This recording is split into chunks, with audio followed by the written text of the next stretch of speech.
Yeah, so... I say of course, it seems so natural, but right, this could have been a planet where, it's very similar, but maybe there's no salt in the sea. Maybe there's lithium in there, or uranium. Oh yeah, something not so good for you. Yes, okay, but there's only one way to find out. Put it in your mouth. Right.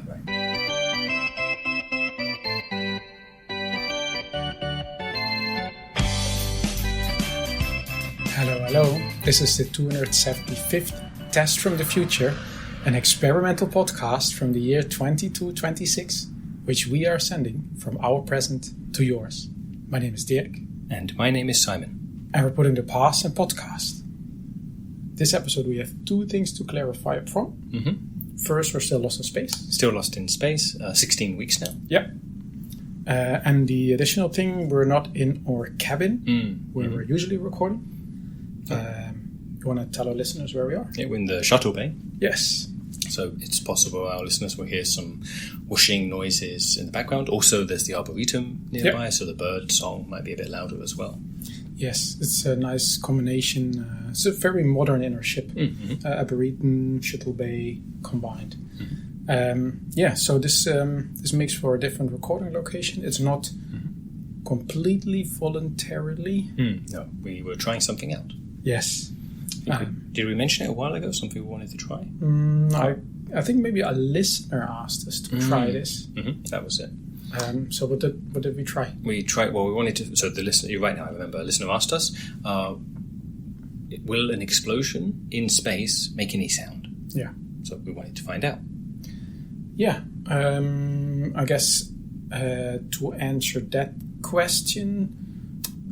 We don't know. We don't really know. We still don't know, unfortunately. Because we set an explosion out in space. Yes. And we had the good idea, let's do it just outside our window. So we could see it in space, so we could look through the window to see it, and then we'd know. And if it's really loud, we can hear it. Exactly.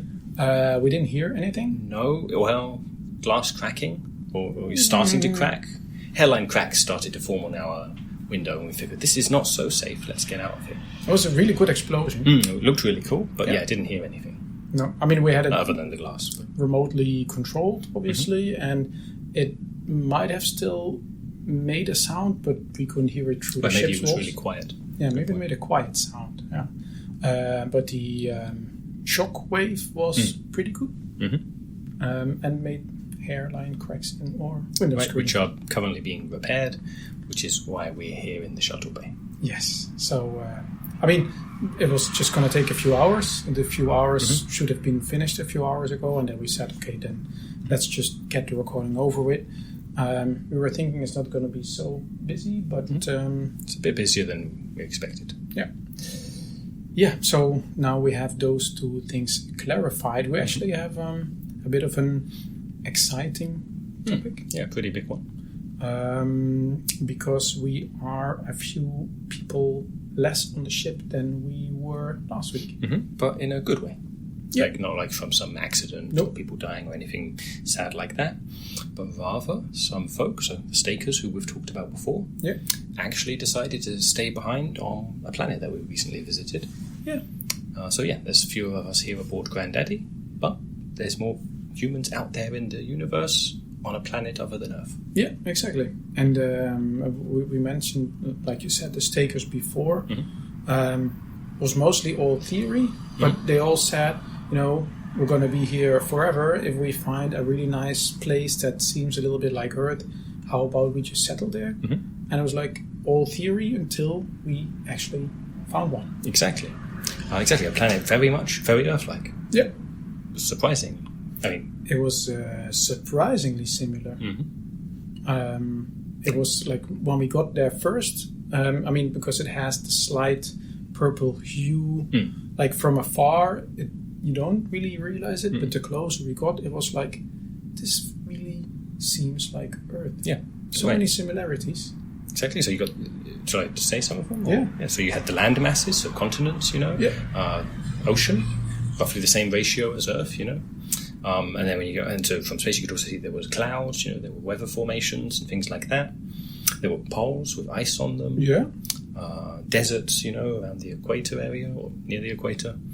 And then also get a bit closer, you could see lots of greenery because there's plants. Get even when we landed there, trees and the kinds of plants there were also felt similar to plant life on Earth.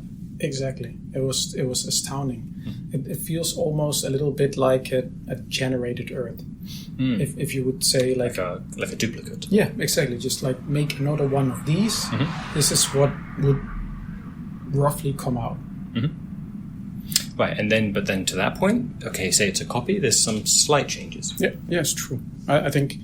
The most obvious one, the continents are different.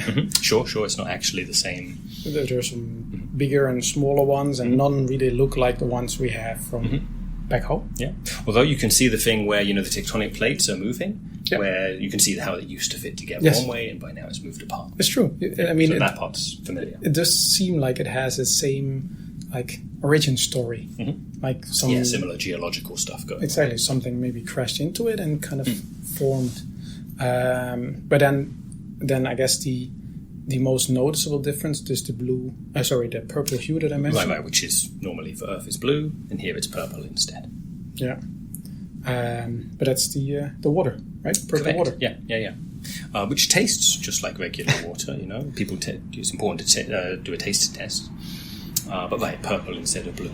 Yes, obviously this is the first thing you do when you see some strange purple fluid. Let's put it in my mouth. And it was salty. Yeah, from the ocean, of course.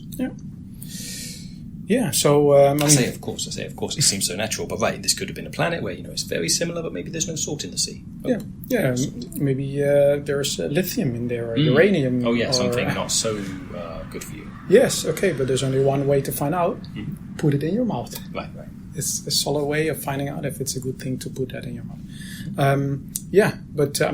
So it was different, but then not so different. Right, well, so those two things, I say relatively minor, they're like one big thing, So the continent's different shape, water purple.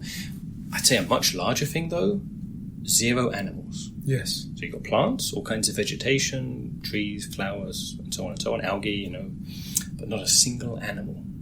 No insects buzzing around. Correct. No 4-legged creatures. No flying, like birds, no fish in the sea. No footprints, no droppings, nothing. Right.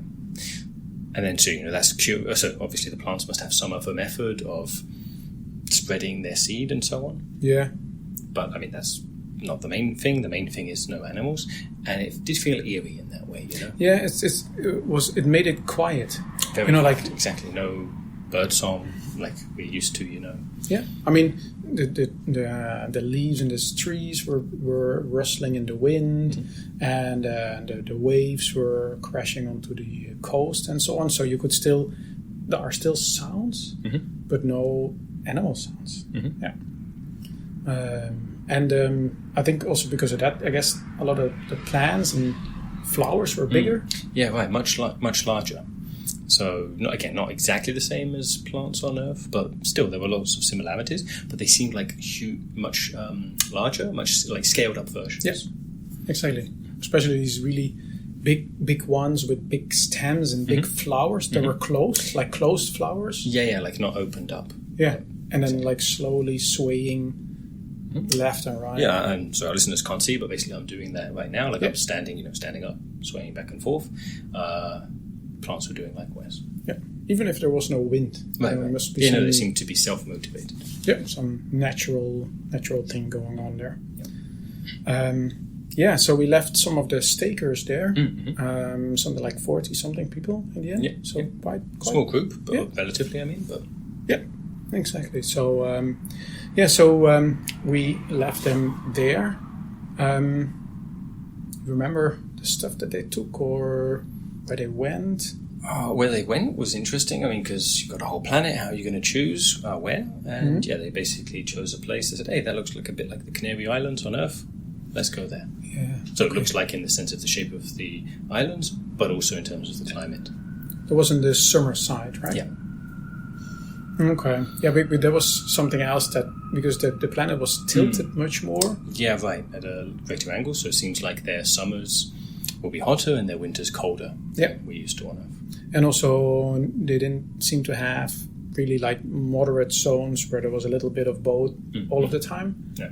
They basically they were, exactly. So they were both having summers and winters quite dramatically. Yeah.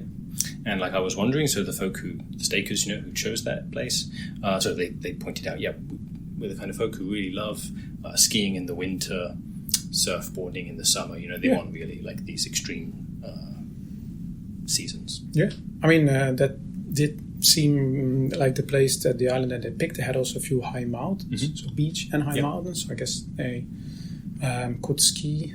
They realized it was like when it was winter, it was completely dark, right? Yeah, they realized that. Hopefully they did. Okay. Okay. So, but it's wouldn't we all like a place where we could sit on the beach for a while and go skiing for a while? I mean, I wish them good luck. I think I'm a little bit too cautious myself. So I mean, I know I'm more cautious. Like I didn't want to join them. I also want to get back to Earth at some point. Fair enough. Yeah. They're very adventurous.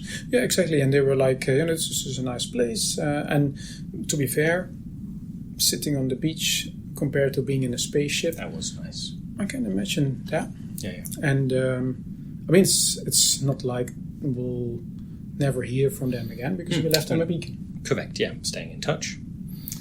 Radio beacon. Yeah. Relatively low tech. That they can maintain it. Yeah. And because especially the further we get away from them, the delay, between sending a message, them sending a message to us sending a message to them, gets greater and greater. So we're sticking to Morse code.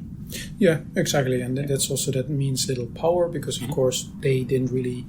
I mean, we left them some solar cells, but we don't know if they can maintain that. And they've been occasionally sending us messages. Yeah, every so often. Not like every day, but... Yeah, like last message was a couple of days ago already. They were going to pick some flowers. Yeah, sounded fun. Yeah, okay, so good for them. And I remember we were saying, once we got back to Earth, then we'll come pick you up. And they said, never mind. Sure, don't worry about it. Yeah. But sure, maybe, we tell folk about, like when we go to Earth, we tell people about the place, and maybe some folk want to go there on holiday. Yeah, I mean, especially, a place where you can go ski or where you can sit on the beach. And also, even if it's just to see Birth. Right. Birth is the name of the place. We didn't mention that earlier. We didn't mention it? No. I mean, I say the name of the place. It's what we all, especially the stakers, were the ones to decide to name it that. Yeah. So, Birth, so Earth, but with the letter B in front. Yeah. Birth. It's a B, Earth. Yeah. And I guess also a little bit birth about being born. Indeed, like a rebirth. Yeah. Yeah. And also like on a ship, like a berth on a ship, like somewhere to rest your head, go to sleep. And a little bit like birth, like a place on the pier where your ship docks. That too. Or a little bit like birth, how you have a profession in space travel. Right, like being an officer on a ship. Yes. I mean, that one's getting away from what they're doing, which is, being on a planet, chilling. True. Yeah, a little bit that way. Okay. Either way, birth. Birth. Yeah. And also birth is also being short for bandwidth. No, now I'm stretching. No, now you're really stretching. Okay, cool. Okay, well, good for them. And if anybody wants to go visit Birth, just follow the beacon. Correct. The other way around. Yeah. Yes. Assuming we noted where it is now, and when we get back to Earth, we'll be able to people will be able to retrace our steps, as it were. Yeah. Go visit. That's how it works. Okay, cool. Then good luck to them, and let's move over to the listener question. Yeah. Here we go. So this is an email from Roland, and Roland wrote, "Hey Simon, hey Dirk. I hope you are still lost in space. Otherwise, so thank you, Roland, we are. So I hope you are still lost in space. Otherwise, this email makes no sense. Have you ever considered traveling back in time using the trick you used many episodes ago? Even if it's only 20 minutes or so, it could maybe help you to get back home. Can't hurt to try, right? Cheers." Thank you for the email, Roland. It could hurt to try, and that's why we've not tried it. Yes. Maybe you don't recall, for our listeners in general who maybe don't remember that far back, we had a way to use the low fidelity wave burner combined with a teleporter to travel back in time. Yeah. And when we were on Earth, that was pretty handy. And what we noticed was we wouldn't travel back in time to the same spot. I'm going to move to the side a little bit. There's a big shuttle. Oh, yeah. Good idea. Yeah. Okay. So wouldn't take us back. So basically would take us back somewhere else on Earth. Not so far away, but still pretty far away. Yeah. And here in where we are, lost in space, on Granddaddy, we travel back in time 200 years. There's no Granddaddy, first of all, No. 200 years ago. And then also would be out somewhere in space. Yeah. That could be tricky. And also, if we did that on one of the planets, say we did that on Birth, we don't know what that would be shifted over, and then what was that part of Birth like 200 years ago. And also, where would Birth be at that point? Would we actually then be on... Would we stick with its orbit, or would we just be again? So, that was pretty handy on Earth. It seemed to follow the orbit around the sun. If that doesn't work here, we're in trouble. Yes, exactly. So it can't hurt to try. We were worried it would hurt to try. Yeah, we were totally fine experimenting with that back home. Mm-hmm.